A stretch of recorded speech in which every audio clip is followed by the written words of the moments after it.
नमस्कार दोस्तों, स्वागत है आपका अपने YouTube channel online study with DK में। दोस्तों आज हम आपके लिए लेकर आए हैं आने वाले CTET, MPTET, सुपर यूपीटेट और साथ ही साथ अन्य टेट एग्जाम 2020 के लिए बाल विकास एवं शिक्षा शास्त्र संबंधित 30 अति महत्वपूर्ण प्रश्न हैं। दोस्तों ये प्रश्न जो है काफ़ी महत्वपूर्ण है और आप इन्हें एक प्रैक्टिस सेट के रूप में समझ सकते हैं और अपने आप को टेस्ट कर सकते हैं। देखते हैं आज आप 30 प्रश्नों में से कितने नंबर अर्जित करते हैं। तो चलिए और स्टार्ट करते हैं आज के हमारे बाल विकास एवं शिक्षा शास्त्र के 30 अति महत्वपूर्ण प्रश्न। और दोस्तों ये प्रश्न आप PDF के रूप में चाहते हैं तो ये वीडियो के डिस्क्रिप्शन लिंक में जाकर के आप एंड्रॉइड एप्लीकेशन टेट सक्सेस को डाउनलोड कर सकते हैं और उसके माध्यम से ये प्रश्न आप देख सकते हैं, पढ़ सकते हैं।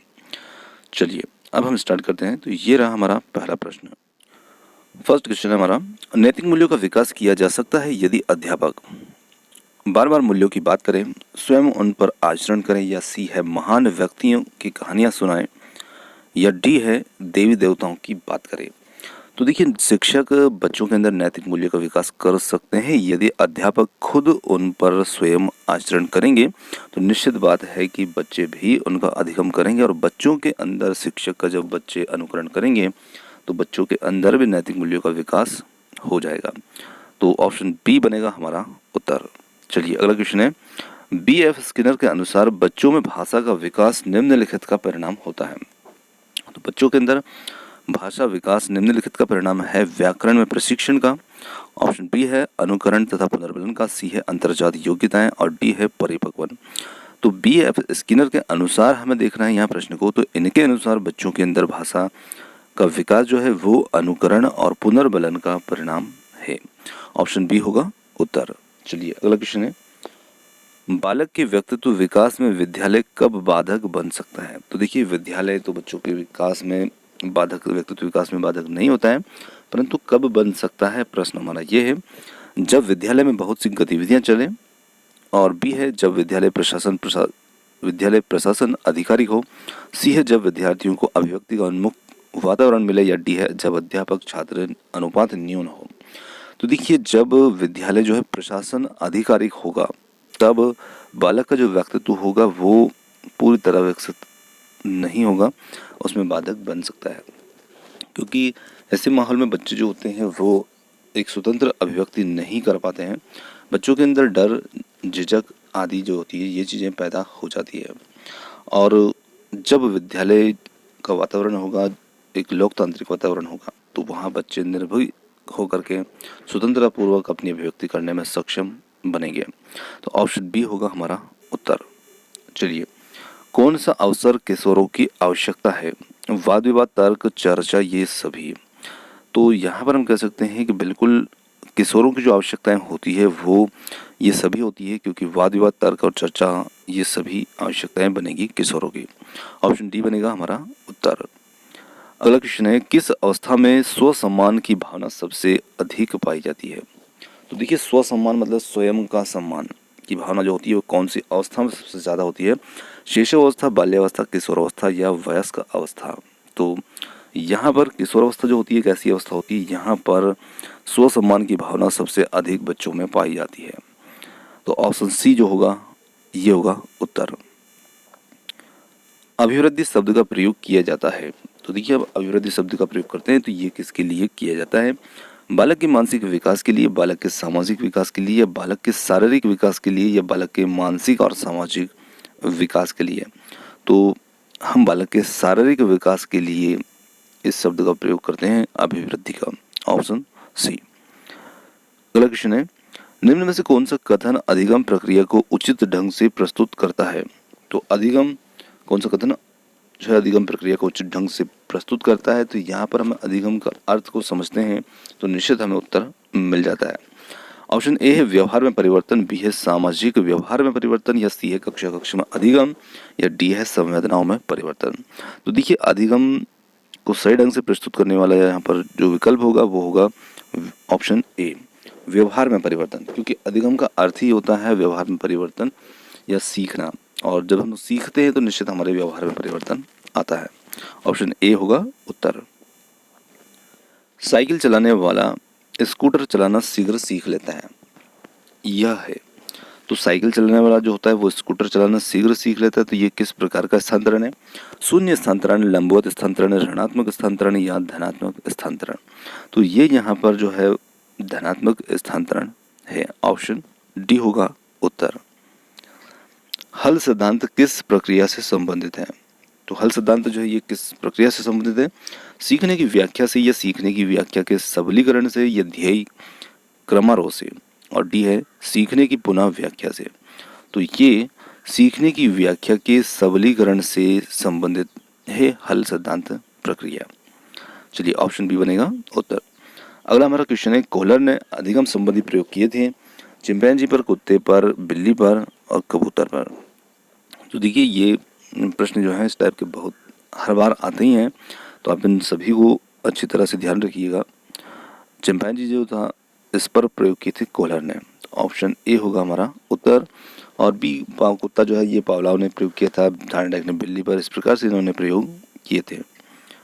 चलिए अगला क्वेश्चन है, गेस्टाल्ट का अर्थ है। तो गेस्टाल्ट का क्या अर्थ होता है? पूर्णाकार, संज्ञान, अंतर्दृष्टि या अनुबंधन।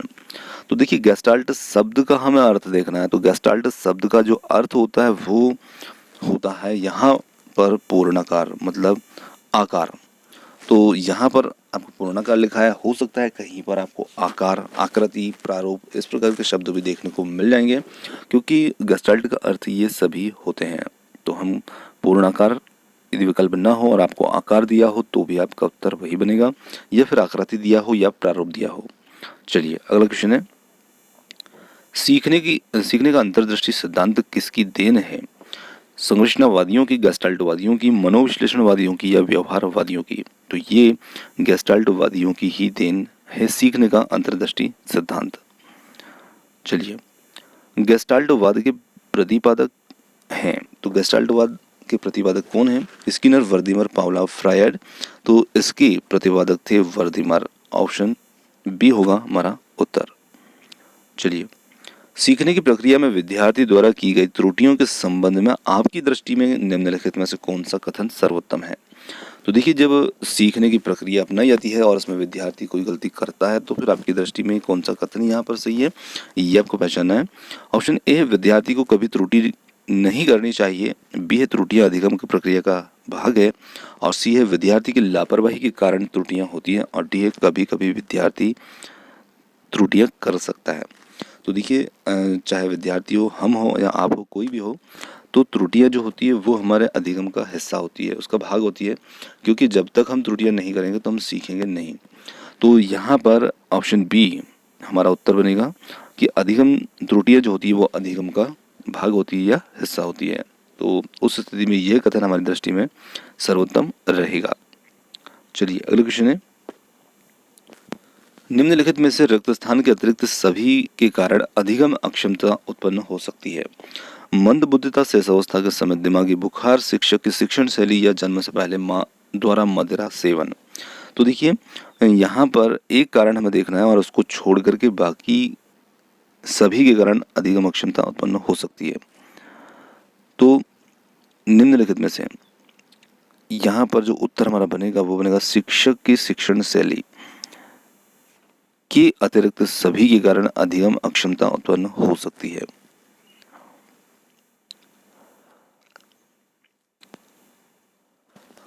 आपको लगता है कि आपकी कक्षा में कुछ बच्चे बहुत तेज गति से सीख रहे हैं और कुछ बहुत धीमी गति से सीख रहे हैं, इस परिस्थिति में आप क्या करेंगे? तो देखिए तेज गति से सीखने वाले बच्चों को आगे बढ़ने देंगे, या बी है धीमी गति से सीखने वाले बच्चों पर कोई ध्यान नहीं देंगे, और सी है इस बात पर कोई ध्यान नहीं देंगे, और डी है तेज गति से सीखने वाले बच्चों की सहायता धीमी गति से सीखने वाले बच्चों को सिखाने हेतु लेंगे। तो हमें यदि ऐसा लगता है तो निश्चित हम तेज गति से सीखने वाले बच्चों की सहायता धीमी गति से सीखने वाले बच्चों को सिखाने के लिए ले सकते हैं। ऑप्शन डी होगा हमारा उत्तर। शिक्षण अधिगम प्रक्रिया की दृष्टि से एक अच्छा शिक्षक वह है जो कक्षा में बातचीत को रोकने में सफल हो जाता है, बातें करने वाले को दंडित करता है, उदासीन है, या जो सोचता है कि बातचीत को सीखने के संसाधन के रूप में उपयोग किया जा सकता है। तो निश्चित बातचीत को सीखने के संसाधन के रूप में भी उपयोग किया जा सकता है। ऑप्शन डी बनेगा उत्तर। चलिए अगला कारण है, अगला प्रश्न हमारा रक्तस्थान के अतिरिक्त निम्नलिखित सभी कारण अधिगम अक्षमता के उत्पन्न हो सकती है। तो फिर उसी प्रकार का हमारा प्रश्न है कि रक्त स्थान के अतिरिक्त निम्नलिखित सभी के कारण अधिगम अक्षमता उत्पन्न हो सकती है। सेरेब्रल डिस्फंक्शंस, संवेगात्मक विघ्न, व्यवहारगत विघ्न या सांस्कृतिक कारक। तो देखिए, एक कारक ऐसा है जिसके कारण अधिगम अक्षमता उत्पन्न नहीं हो सकती, वो है सांस्कृतिक कारक, और बाकी सभी के कारण हो सकती है। तो यहाँ पर ऑप्शन डी हमारा उत्तर होगा। अगला प्रश्न है, रक्त स्थान के अतिरिक्त निम्नलिखित समस्या समाधान की प्रक्रिया के चरण हैं। तो एक चरण के अंतर्गत नहीं आता है और बाकी सभी जो हैं वो उसके चरण है। तो देखिए, समस्या की पहचान, ऑप्शन बी है समस्या को छोटे छोटे हिस्सों में बांटना, सी है संभावित युक्तियों को खोजना, और डी है परिणामों की आशा करना। तो यहाँ पर ऑप्शन डी, परिणामों की आशा करने के अतिरिक्त सभी जो हैं तीनों ही विकल्प, ये समस्या समाधान प्रक्रिया के चरण है। तो ऑप्शन डी होगा हमारा उत्तर। एक विद्यार्थी, अगला क्वेश्चन हमारा, एक विद्यार्थी मेडिकल कॉलेज में दाखिला लेने के लिए कठिन परिश्रम करता है ताकि वह प्रवेश परीक्षा में उत्तीर्ण हो सके, और यह विद्यार्थी रक्त स्थान से अभिप्रेरित है। व्यक्तित्व अनुभविक या आंतरिक या बाह्य। तो देखिए, ये जो विद्यार्थी है ये उसकी आंतरिक जो अभिप्रेरणा है उससे अभिप्रेरित हो चुका है। ऑप्शन सी हमारा उत्तर है। अगला हमारा क्वेश्चन है, उपलब्धि अभिप्रेरणा है। तो उपलब्धि अभिप्रेरणा क्या होती है? सफलता व असफलता को समान रूप से स्वीकार करने की तत्परता, या बिना विचारे जल्दबाजी में कार्य करने की प्रवृत्ति, चुनौतीपूर्ण कार्य करने में डटे रहने की प्रवृत्ति, या फिर असफलता से बचने की प्रवृत्ति। तो देखिए, उपलब्धि जो अभिप्रेरणा होती है ये चुनौतीपूर्ण कार्य में डटे रहने की प्रवृत्ति होती है। ऑप्शन सी होगा उत्तर। निम्नलिखित में से कौन सा मानसिक रूप से स्वस्थ व्यक्ति का लक्षण है? सहनशीलता, आत्मविश्वास, संवेगात्मक परिपक्वता, या ये सभी। तो देखिए, मानसिक रूप से स्वस्थ व्यक्ति का लक्षण जो होता है वो सभी होता है। आप अपने आप को भी देख सकते हैं, आपके अंदर सहनशीलता है, आत्मविश्वास है या संवेगात्मक परिपक्वता है, तीनों चीजें हैं, तो आप मानसिक रूप से पूरी तरह स्वस्थ हैं। तो ऑप्शन डी होगा हमारा उत्तर। अगला हमारा क्वेश्चन है, व्यक्तित्व भिन्नता पर सर्वप्रथम महत्वपूर्ण कार्य करने वाले व्यक्ति हैं वुंट, वाटसन, फ्रांसिसी गाल्टन या स्किनर। तो यहाँ पर उत्तर बनेगा फ्रांसिसी गाल्टन। ये व्यक्तित्व भिन्नता पर सर्वप्रथम महत्वपूर्ण कार्य करने वाले व्यक्ति हैं। ऑप्शन सी होगा उत्तर। छात्रों में सीखने की योग्यता निर्भर करती है सामाजिकता पर, संस्कृति पर, या परिवार पर, या व्यक्तिगत भिन्नता पर। तो देखिए, छात्रों के अंदर सीखने की जो योग्यता है ये निर्भर करती है, ऑप्शन डी, व्यक्तिगत भिन्नता पर, क्योंकि हर विद्यार्थी जो होता है वो अपने आप में भिन्न होता है, दूसरे से बिल्कुल भिन्न होगा। तो इस प्रकार उनमें सीखने की जो योग्यता होगी वो सबकी अपनी अपनी होगी, तो ये उनकी व्यक्तिगत भिन्नता पर निर्भर करता है।